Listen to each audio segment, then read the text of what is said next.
Miss Lizzie. I don't ever smoke the dizzy, but we can always share some ditzies. It's just a cup in time. This song doesn't have to rhyme. Life's all of us, not every moment we can be feeling fine.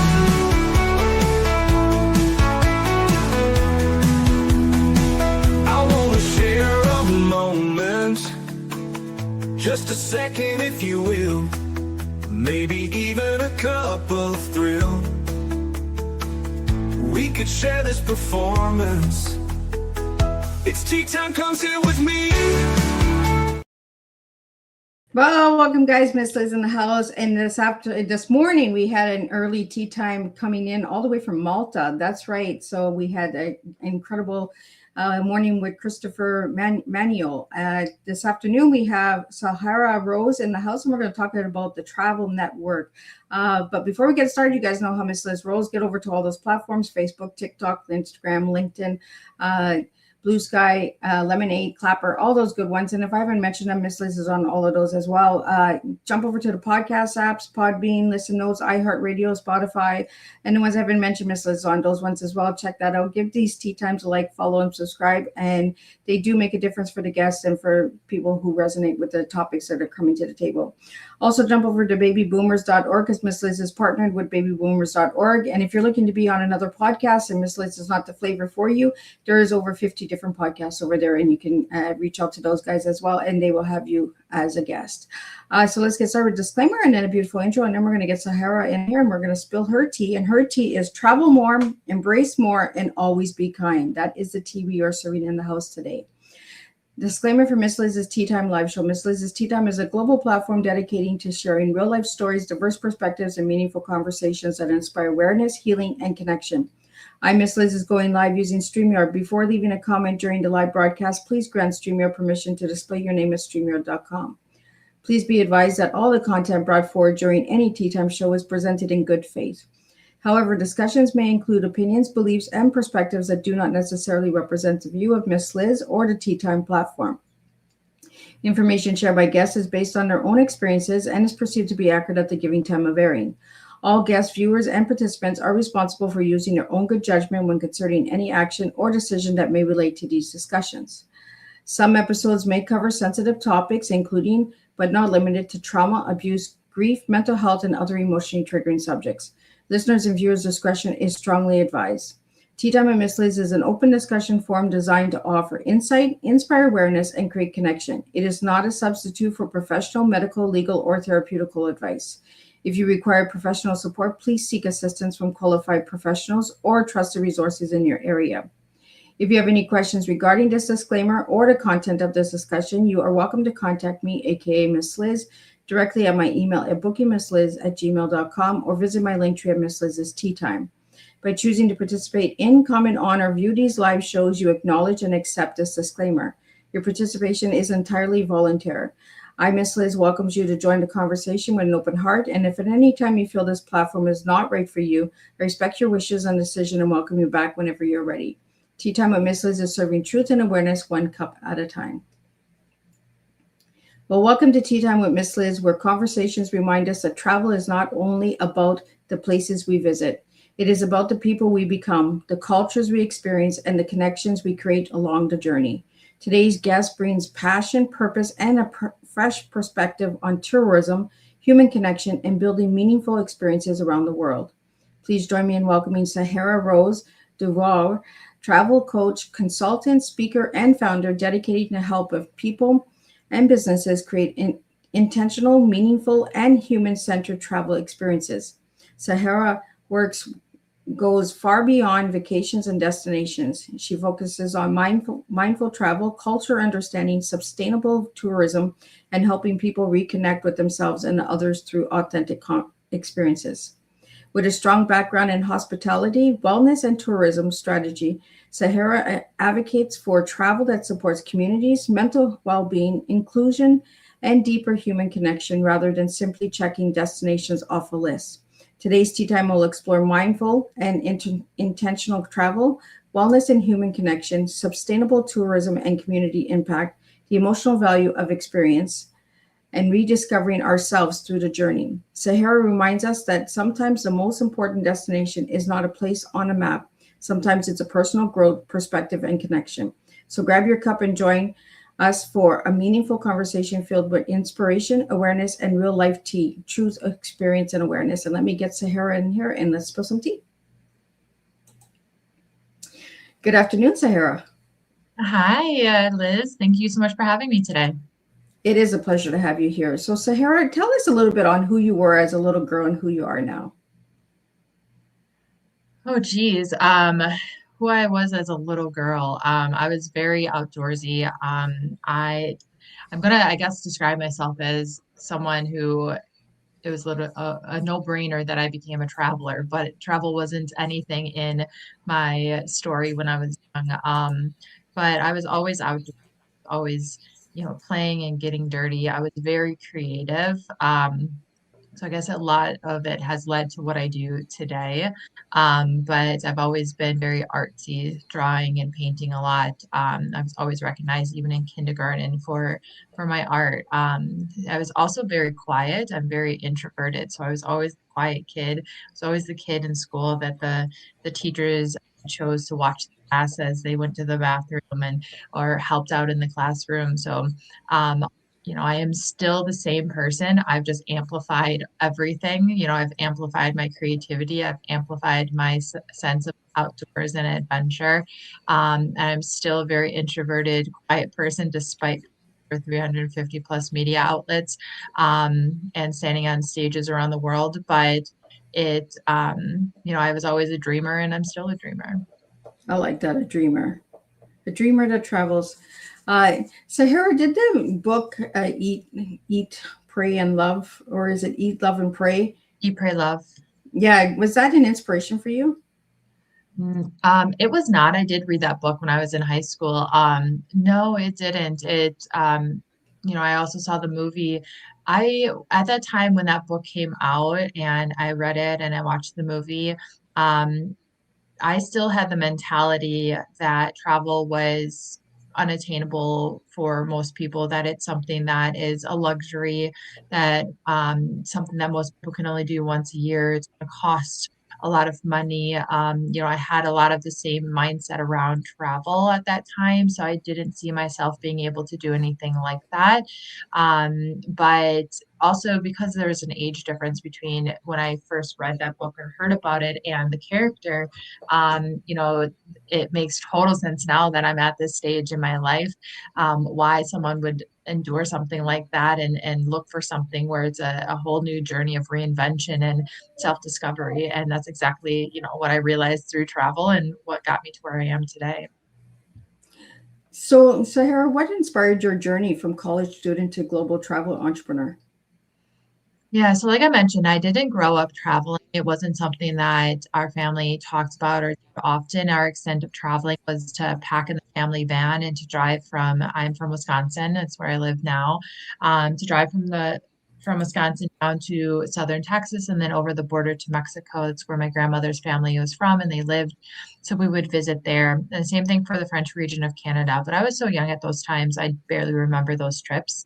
No one traveled for business. No one went on lavish vacations. No one just talked about travel.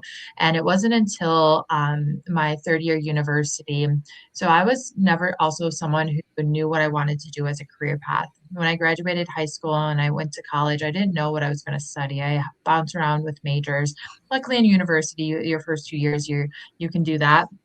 Um, but I knew I had a lot of different interests, a lot of skills. I've worked 5 million jobs under the sun, and I'm good at a lot of things. I just never knew what was something I wanted to do, quote unquote, for the rest of my life.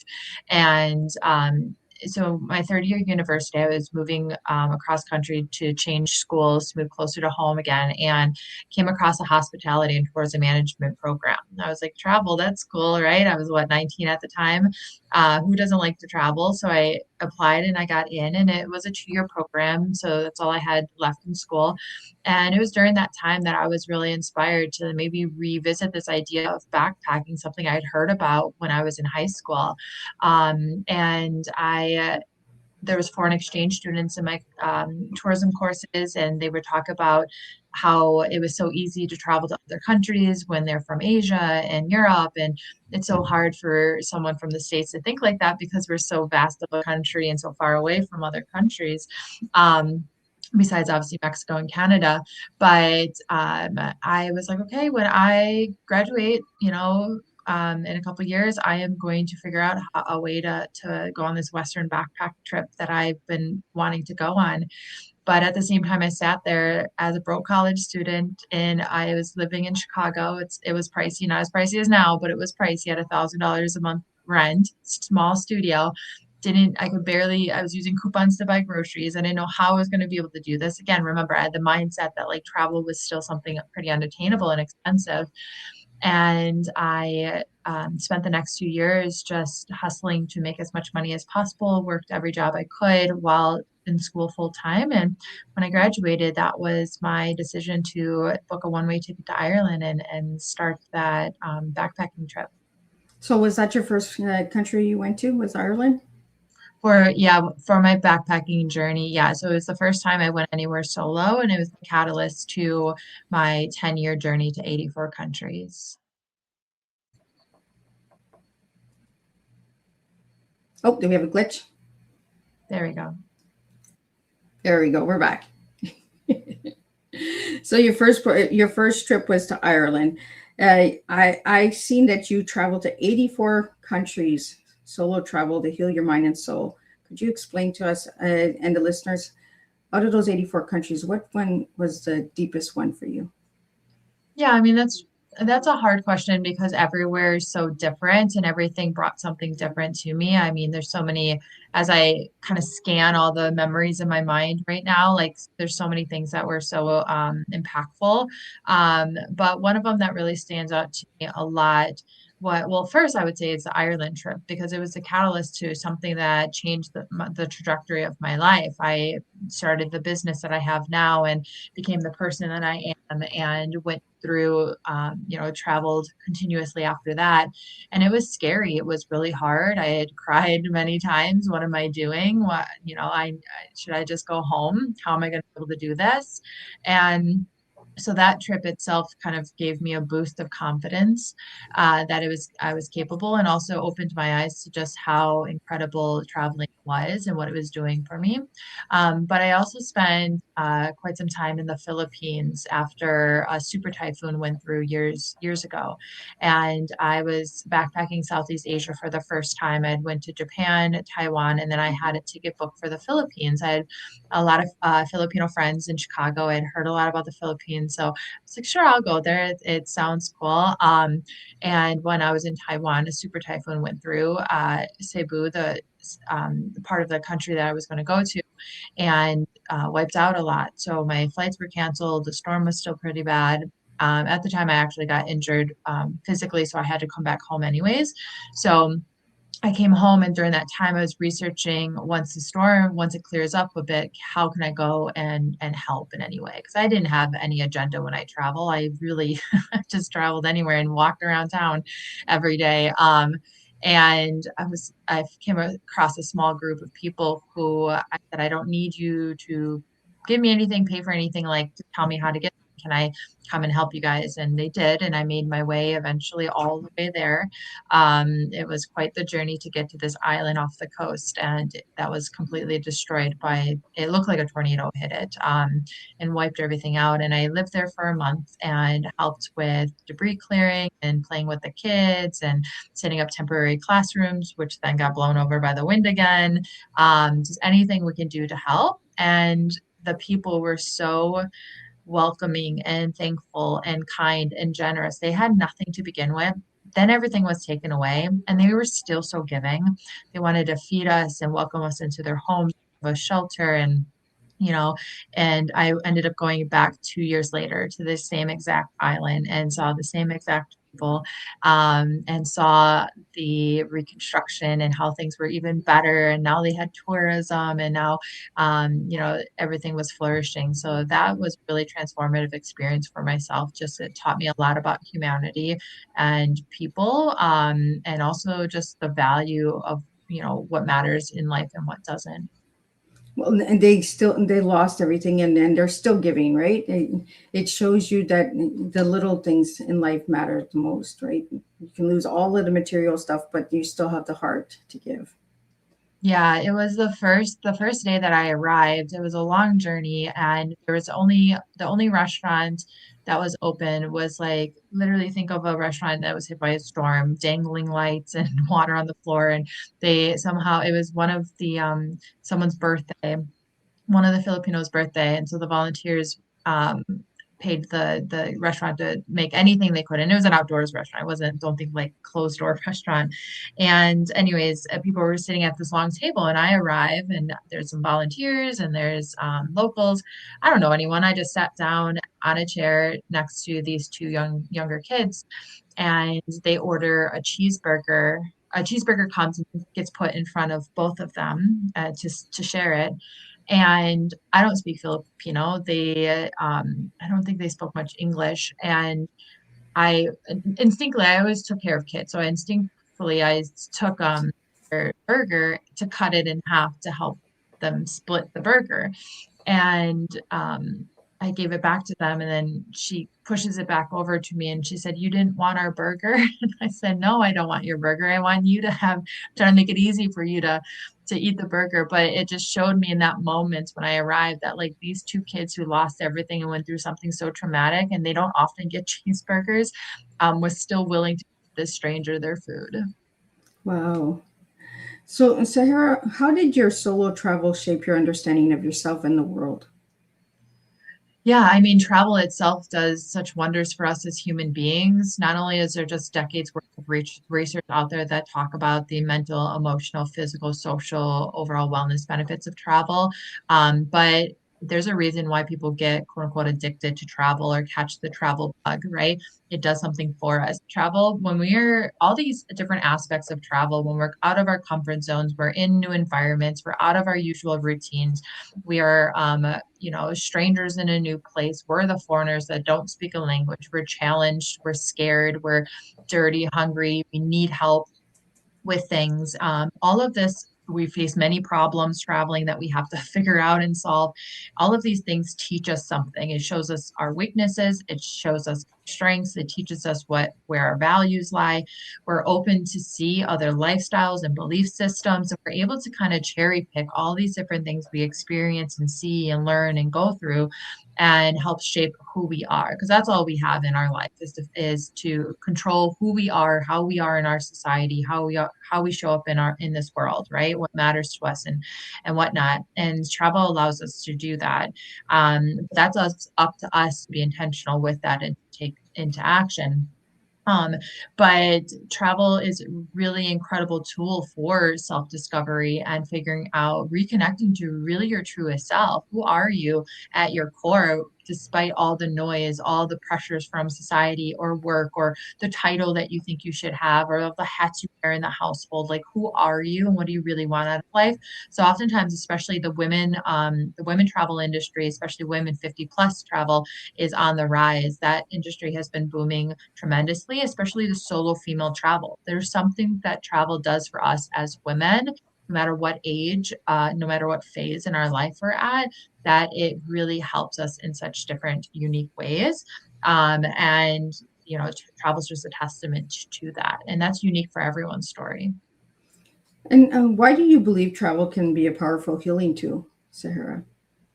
Well, like I said, not only because there's so much research that supports all of that, but it really does it could be as scientific as, spending time near in the ocean. If you have arthritis, if you, the salty sea air helps with respiratory issues. So it could be as simple as or as scientific as that, or it could be as spending time near blue and green spaces has proven to help lower stress levels, lower our cortisol levels, and to help boost our mental well-being. It helps us become more physical. I know for me, there's this a thing that people always say, like when they travel, they lose weight, especially in Europe. Well, you're walking everywhere. You have more access to local healthy food. You're active all the time, right? It's just a different lifestyle and accessibility in other places. I know for me, I spent a lot of time in Southeast Asia. That's where they have a lot of affordable spa treatments and massages and, a lot of mindfulness there. And that, is a luxury here that if you can afford that, it's a very different in the price points for things. And I would, lived at the spas there. It's like $6 for an hour massage, $12 for an hour massage. Like it's so different than here. So you're able to kind of add this self-care element a lot more easier when you're in other destinations, depending on where that is. So there's so many different levels of how travel can help boost our well-being and help with our overall health. It just depends on like the individual and also the destination. Well, and they have the oceans and the colors and all the organic smells and flowers, like right. So it just brings more peace to the mind. What inspired you to create the Travel Coach Network? Yeah, so I mentioned how I studied hospitality and tourism management. So I got a degree in 2010. I graduated, and I honestly didn't think I was going to use my degree for anything. I just started traveling. I was actually really underwhelmed by the lack of career options that I felt were in the hospitality and tourism industry, especially back then. I didn't want to work in hotels. I didn't want to be a travel agent and book trips for people. I didn't want to be a flight attendant. I don't know if I said that. I didn't want to write about travel. I didn't want to work for a company that paid me to travel for business. I didn't want to do all those things. I also didn't want to work a corporate job where I only had 2 weeks in a year to take a vacation. Like I was too young and I wanted to live more of my life. And so even though when I went on that first European backpack trip and I realized, hey, I want to keep on doing this. And like I said, I thought I was going to come back and figure out my life and work for a company and climb the corporate ladder and make my mom proud. But I repacked my bag and I went to Central America and bust my way all the way through Central America and went on from there.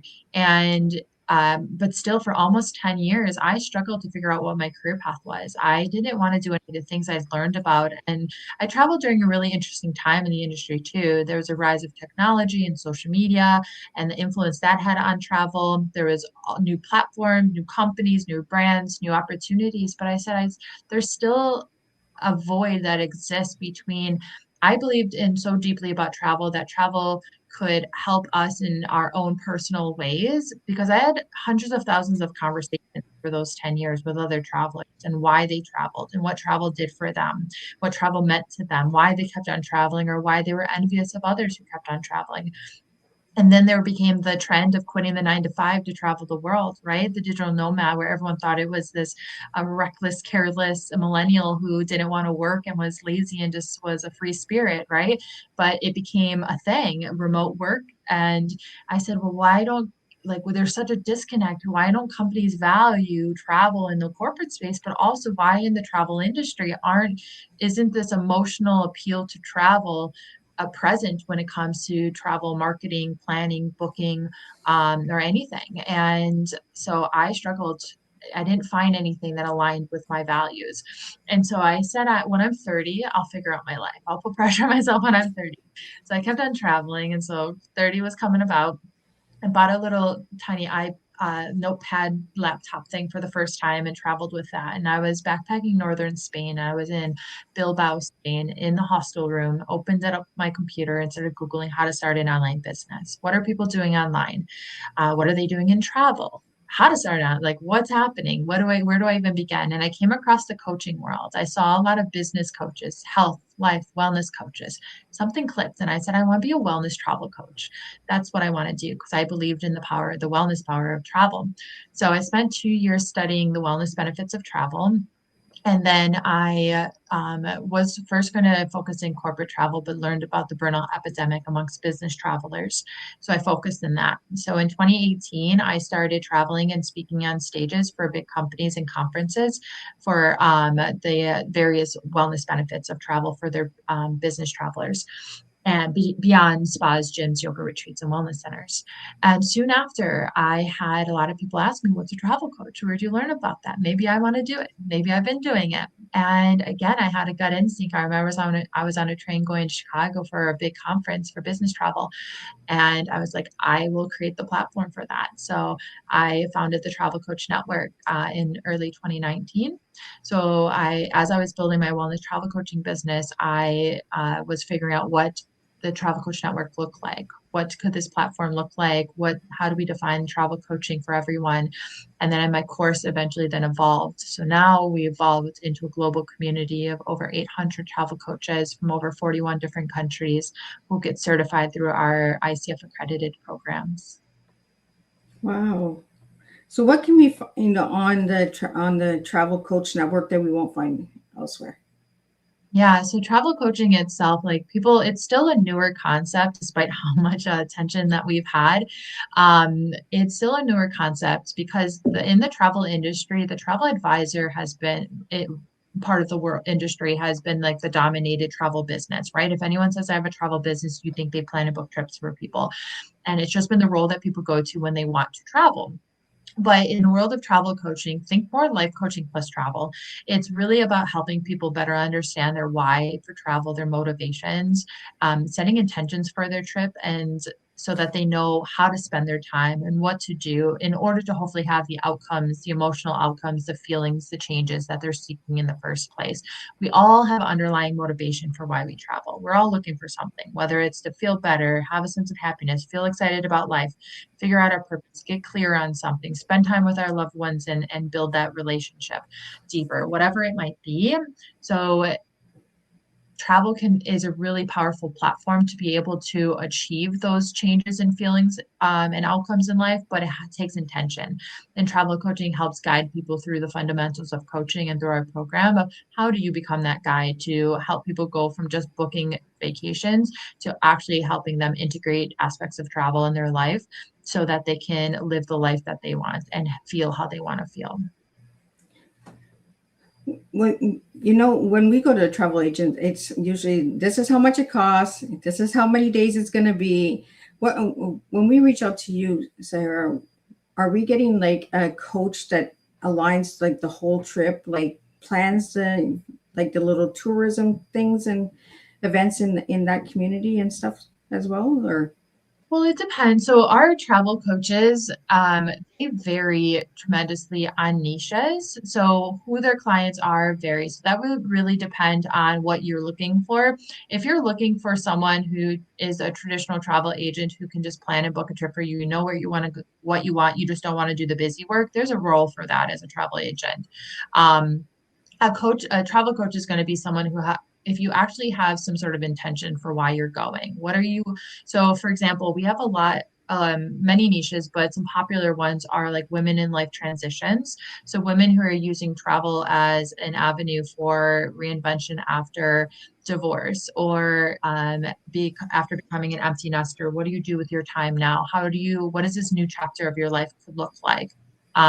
Grief and loss is a big one, navigating grief after loss of a loved one. These are all stories that came from our travel coaches and turned into niches because that's how they travel changed their own lives and help them, and they want to help others. We have women who focus in like helping empower women to improve their health and their process of menopause in this new chapter through travel experiences, whether it's time in nature, different, healing destinations or whatnot. So it really just depends on the individual of what you're actually looking for. It does take a shift of the mindset because travelers are not used to being asked deeper questions, or having someone who coaches them or guides them along their journey versus just plans, books their trips for them, and hopefully you work with them again.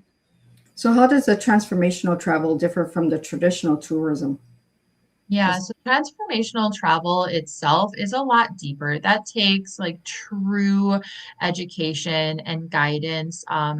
And there's a lot of information out there, a lot of organizations and experts out there who focus in transformational travel. So the transformation is just part of what travel coaching is all about. But to have a true transformative experience, that takes time, that takes a level of depth that a lot of people really aren't seeking for that. Same thing as wellness. Wellness is a very broad term. It just varies what level of wellness you're looking for, or what wellness means to you as well. But I do believe that one day, these terms like wellness travel, I mean, wellness in the sense of like just spas and like wellness related centers, but wellness and transformative travel, these would just be kind of just subsets of travel itself, just like adventure has been over the years, or leisure travel, or luxury travel, right? They won't be buzzwords after a while. So have you done any retreats? I personally don't run retreats. We do have had a lot of travel or retreat leaders come into the TCN to learn how to combine travel coaching with their retreats. So the same thing with travel advisors, tour operators, tour guides, life coaches, wellness coaches, health experts, and even medical experts come into the TCN.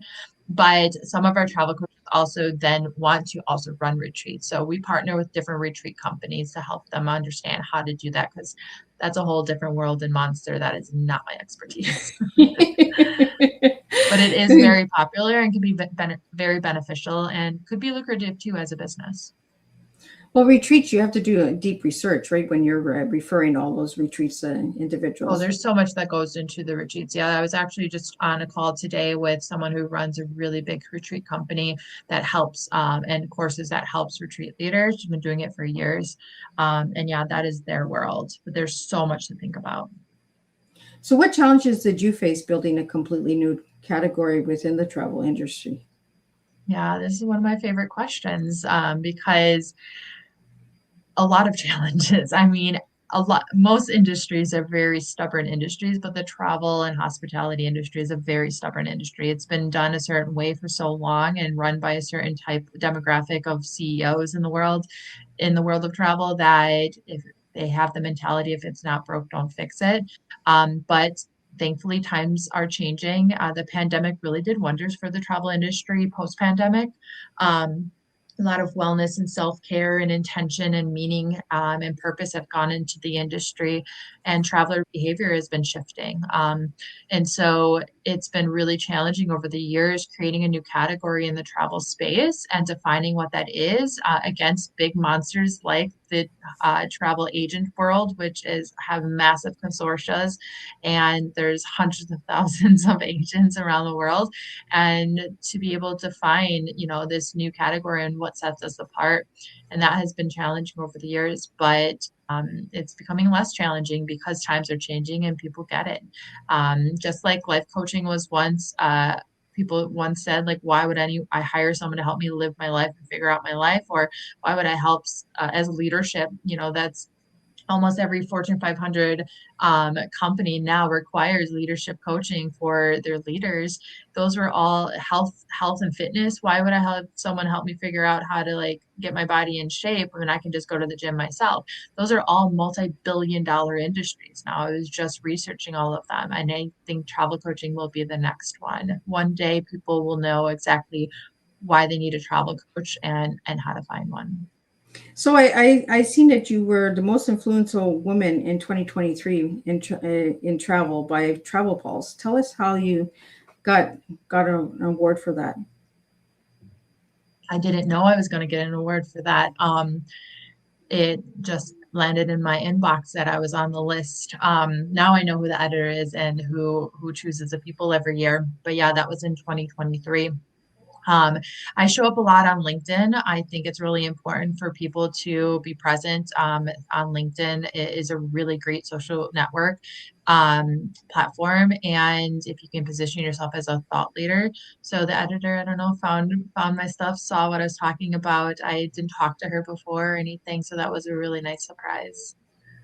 It's always nice when there's people watching, right? That you don't know who's watching, and then all of a sudden you get this reach out, and you're like, what, me? Yeah, that happens a lot. I have conversations. I had one right before I hopped on this call with someone who's building a really nice travel tech company, and I never spoke with them before, and they were like, I've been following your work and I really enjoy it.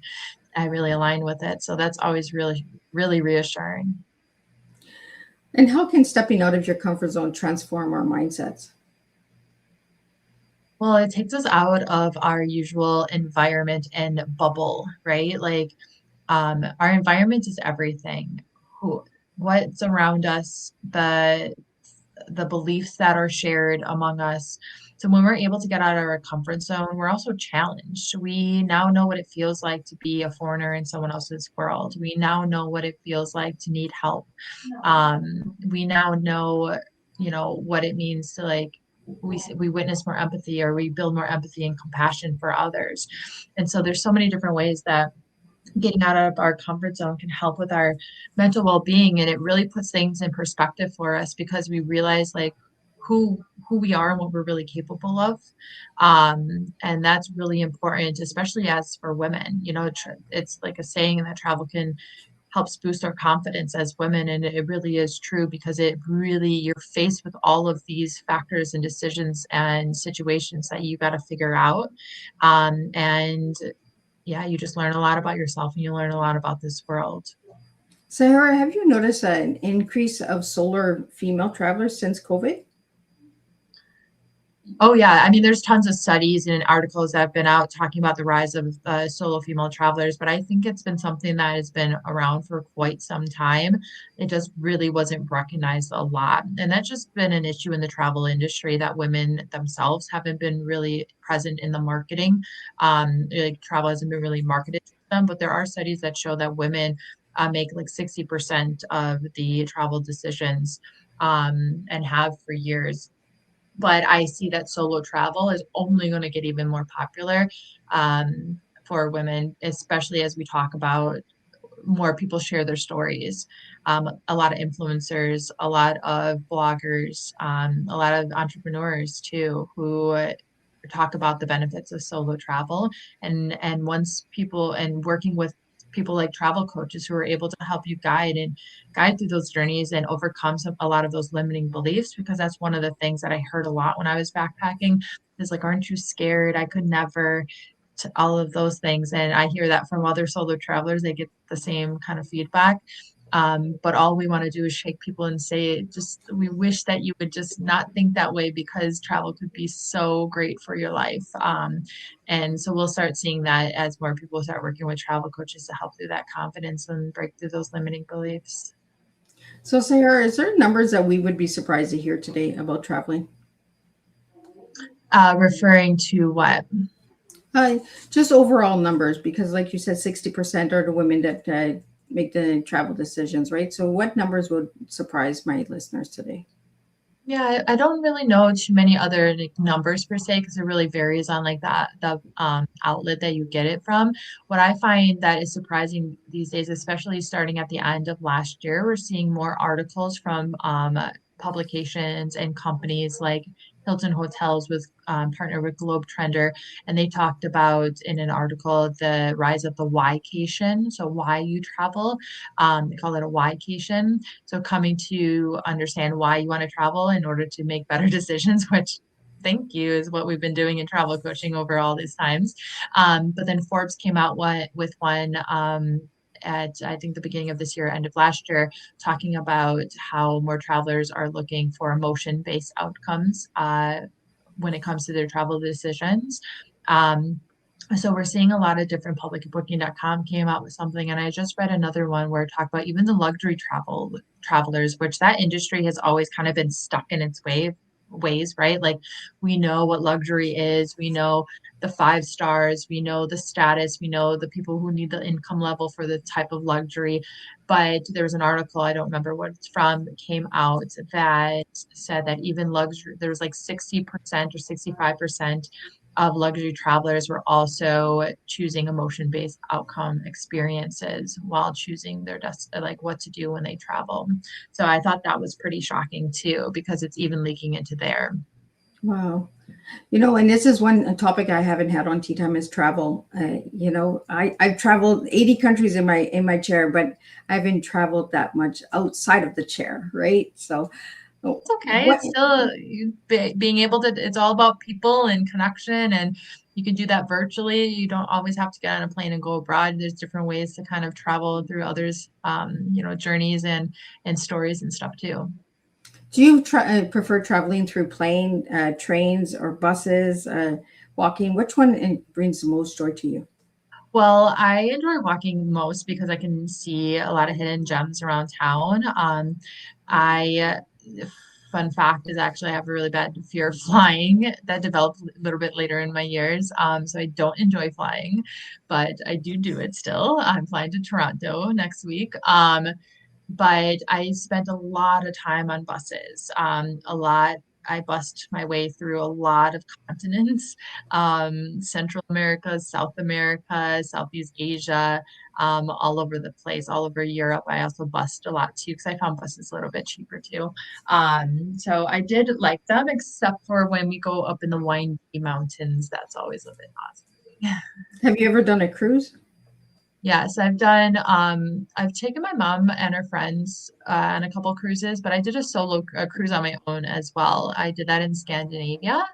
I went to Iceland, then I went to Norway, and then I went to Denmark and I jumped on a cruise ship from Denmark. And we went to Finland, Estonia, Sweden, St. Petersburg, Russia, and back to Denmark. And I absolutely loved it. Have you taken the train? What train?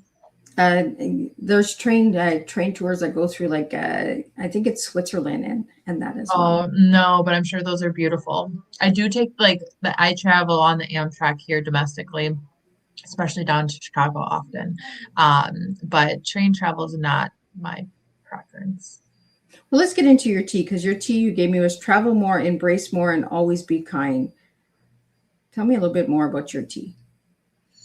Yeah, I think everyone should travel just a little bit in their life. I promise it will teach them something, help them realize something, and it doesn't have to be super lavish, or extensive experience, or you don't have to go very far either. But there's so many different elements of travel that can help us in our lives. So I think everyone should be able to travel more. When it comes, what was the second part? Embrace more and always be kind. Yeah, I think people should just embrace each other more too. I always believe that if everyone traveled a little bit, the world would be a lot kinder of a place. We get to understand a lot of our not only differences, but how alike we are as human beings and how we share a lot of the common things that we all want, even if we don't speak the same language or believe the same beliefs. And I think that would be really beneficial, especially in times like these. I'm sorry, what was the last one? Always be kind. It was my last call of the day, and I've been talking for quite some time. I think everyone should always be kind. I think that what you put out in this world comes back to you, and I think it really matters how you treat people. And not only just people, but how you treat life, like how you treat nature, how you treat animals. I think all of that is really important. I think we're all trying to live the best life that we can and be the happiest, best version of ourselves. And that takes being mindful, and that takes intention. So it doesn't cost anything to be kind to people. And I think that people would be really surprised, like just the smallest gestures, how that also changes you as a person too. Not only Absolutely. What role does kindness play when traveling and connecting with different cultures? kindness. Yeah, I mean, I can't tell you how many times I was in destinations that I didn't speak the language and I needed help. Like when I started traveling, I traveled with a flip phone that didn't turn on for service. And I had a paper map that I printed out from my mom's work computer before I left, or you can tear from the hostel counter, had just like these like generic little map things. Many times they were just like cartoon maps, and I would try to navigate with that, or I would write directions in my notebook until I got to the next place because there weren't booking platforms yet online. So I would just knock on doors and hope that they had a bed for me to sleep in. And so I oftentimes needed to ask for help and depended on the kindness of others to help me. And I was so grateful. I call a lot of the people my travel angels because they helped me in ways that I really needed it, like a ride to the airport where I thought I was able to, and then there was no more buses in town. This woman was so kind. As long as I waited for her to finish her little tiny cappuccino, she was going to take me in the south of France to the airport, and she was really sweet. And my very first trip, or my very first solo trip, because I was in Ireland with a family first, and then I went to Paris, and that was the first time by myself. And I didn't realize I didn't have a place to stay, and it wasn't going to be easy to find an affordable hostel. And I stayed with this girl I met on the streets, and she was so sweet to let me stay in her parents' attic, and that was a finished attic, and stay there for the night to give me housing. And we I don't know who the people are now. I don't remember their names. It was so long ago, but they, it's that kind of kindness that I try to bring into my own life. And you just never know what people are going through, or, how you can help others, even if it's the smallest little way. I like that, travel angels, because you just never know, right? The universe just opens doors sometimes, and you're like, oh, thank you. And you never hear from that person again, right? So it kind of feels like an angel experience. Yeah, yeah. I try to sprinkle that throughout my days too. Like I just paid for this woman's groceries at the grocery store who was ahead of me. And I think she might have been going through some sort of like chemo or something like that, but that wasn't why I did it. But I think you just never know people's story. And she was so grateful for it. And I, not only made her day, but also made me feel good too. So, you know, doesn't hurt to be kind. Right? Kindness goes so much further than people realize. Uh, what advice would you give someone afraid to take their first big leap into adventure? Oh, I would say just go for it. I mean, we have one life to live, and I always wanted to not live with regrets. When I was in Myanmar, another name for the country is Burma, and I was just backpacking. I was in a shuttle van, and this I don't know if they're from the States or Canada, this English speaking couple came in and sat next to me, and we're just chit-chatting, and they were just asking me about my adventures, and I was like, yeah, I'm just aimlessly traveling around. And they were like, and they were older, they were in their retirement now, and they said, oh, I remember them saying to me, I wish we had started doing what you did back then. Like and I that always stuck with me, because I don't want to be a certain age. You can't go back in time, right? We can't like relive our years as much as we want to. And we only have the present. And I always wanted to make the most of that. So whether it is taking a trip or making a big decision or going on a solo adventure or giving that friend a call that you haven't talked to in a while, whatever it might be, like we only have the time that we have now. And so I don't think living with regrets is something anyone should do. So if anyone's having fears around anything, you're thinking about start a business, start it. Like just go for it. Just go book that ticket. And I promise like you will figure things out along the way. Things will be okay. And I promise you will not have regrets. What's the worst that can happen? You go back home from your trip, Right? or you shut down your business, or you don't talk to that friend again, whatever it might be. So you got to kind of weigh the pros and cons with that. Well, there's so many people that live with regret, right? Like, I'll do it tomorrow. I'll do it tomorrow. Well, tomorrow might not come. So do it now. Like, just do it. That's what I tell my kids all the time. Just do it. Try it. If it doesn't work, it doesn't work. Like, at least you tried, and you don't have that regret that you live with for the rest of your life. What does home mean to you after visiting 84 countries? Yeah, that's a good question too. My home has always been my home because my mom is here. And now I have a 2-year-old. So my home is always honestly, wherever they are. But they've always been in my hometown. My mom has always been in my hometown. So that has always been my home. But I think it's when we travel, and especially when we travel often, it's really easy to make a new home any place in the world. Just it all depends on like the people that you're with, which is such a beautiful thing about traveling, the people that you meet. Well, let me ask you a couple lightning bolt questions here. Window seat or aisle seat for you? Window. Why? because I told you I have a fear of flying and I like to see what's happening out the window. Also, I'm I'm scared of heights too. Like it took me a long time to fly, and then I wanted a window seat. I don't know why. I was like I'm gonna look out. it's a control thing. Also, I'm 6 foot tall, and aisle seats, I tend to get my like knees hit by the people in carts. So, One country that changed your life. I would probably say Thailand. Oh, why Thailand? I just went back time and time again. It was just a calling that I always had. And honestly, if I didn't have the life and family and stuff that I have now, I would probably be living there. But I brought my mom. She backpacked twice through Thailand with me. I lived there. I don't know. It's just like a combination of the people and just the nature, the food. I just really love the vibes of Thailand. It became like home for me there. And what went in the backpack when you did your backpack trip? Gosh, too much. Um, too much. It just depends on a lot of clothes. I'm a girl. I a lot of clothes, unnecessary amount of clothes that I would just leave at hostels for people. Please take this. And yeah, usually there would be like a little surprise in there from my mom that she would hide in there as I was getting ready to go or something. That was always really nice. But not too much. I didn't take too much with me. Um, but I had a lot of my valuables that was in like a smaller backpack, just like my phone and my wallet and passport and stuff.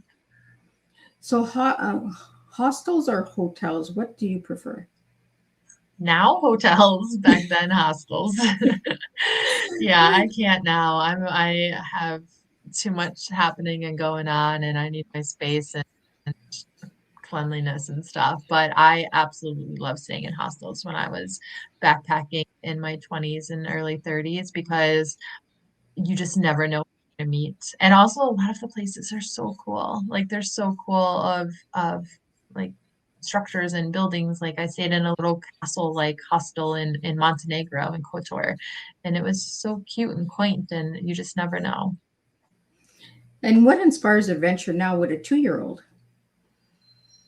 Now my travels are all for work. But the more that I travel, I don't travel with my son for work right now, even though he's been on a plane twice to Florida.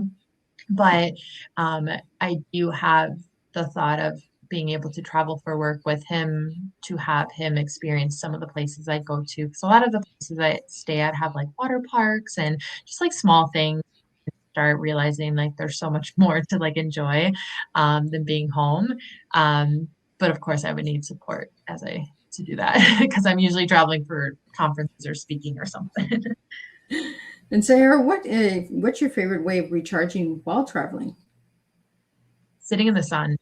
Oh, I just like to go and get some sunshine on my skin and just lay, whether it's at a pool, at a beach, just in the sun. That gives me just like a recharge for things, just time to myself. Because I really usually am glued to my computer. and one word that describes transformation for you.